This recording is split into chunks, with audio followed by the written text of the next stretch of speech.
இன்றைக்கி என்ன ஸ்பெஷல்னு பார்த்தீங்கன்னா, இன்றைக்கி ஸ்பெஷல் தான் உருளைக்கிழங்கு வறுவல். எல்லாருக்கும் நமக்கு பிடிக்கும். உருளைக்கிழங்குனா நான் பொடிசாலாம் நம்ம கட் பண்ணி பொரியல் பண்ணோம்ல, அப்படியே செய்வேன். இது வந்து பார்த்தீங்கன்னா பாருங்க, இது வந்து சொல்லுவாங்கல்ல ஒரு படத்தில், வஞ்சர மீனை வறுத்து வச்ச மாதிரி இருக்குதுன்னு சொல்லிட்டு, அது மாதிரி நல்லா மீன் வறுத்த மாதிரியே இருக்கும்.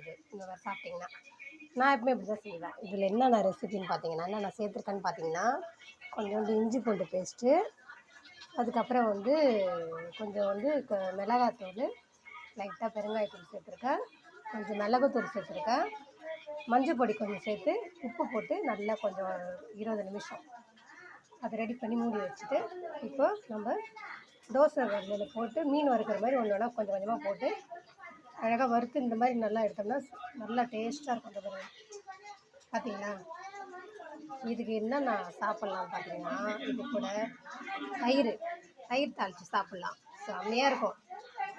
அதே மாதிரி கருணக்கிழங்கு இருக்கு இல்லையா, அதை கூட இந்த மாதிரி மீன் மாதிரி இந்த அளவுக்கு உங்களுக்கு என்ன அளவோ அது மாதிரி பார்த்து பண்ணிக்கலாம், வறுக்கலாம். கருணக்கிழங்கு வறுத்து சாப்பிட்லாம் தயிர் கூட. இது உருளைக்கிழங்குனா எங்களுக்கு ரொம்ப பிடிக்கும், எனக்கு பிடிக்கும், ரொம்ப ரொம்ப இஷ்டம். இதில் வந்து பெருங்காயத்தூள், மஞ்சத்தூள், இஞ்சி பூண்டு பேஸ்ட்டு, கொஞ்சம் மிளகாத்தூள் எல்லாம் சேர்த்து நல்லா ஊற வச்சுட்டு இந்த மாதிரி மீன் வறுக்கிற மாதிரி கொஞ்சம் கொஞ்சமாக போட்டு வறுத்து எடுக்க வேண்டியதான்.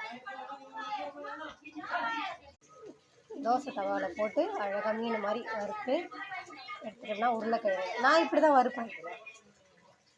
நீட்டாக போட்டு பொரியல் மாதிரி பண்ணுவேன். இல்லைனா உருளைக்கிழங்கு அவிச்சி தோலெல்லாம் நம்ம எடுத்துகிட்டு அதில் கொஞ்சம் சோம்பு, மிளகாத்தூள் இதெல்லாம் போட்டு மஞ்சத்தூள்லாம் போட்டு அது ஒரு டிஷ் மாதிரி பண்ணலாம். நிறைய இருக்குது இல்லை வெரைட்டிலாம், உருளைக்கிழங்குல நிறைய பண்ணலாம்.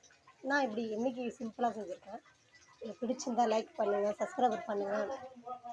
நீங்கள் உருளைக்கிழங்கு எப்படி செய்வீங்கன்னு கமெண்ட்டில் சொல்லுங்கள். தேங்க்யூ.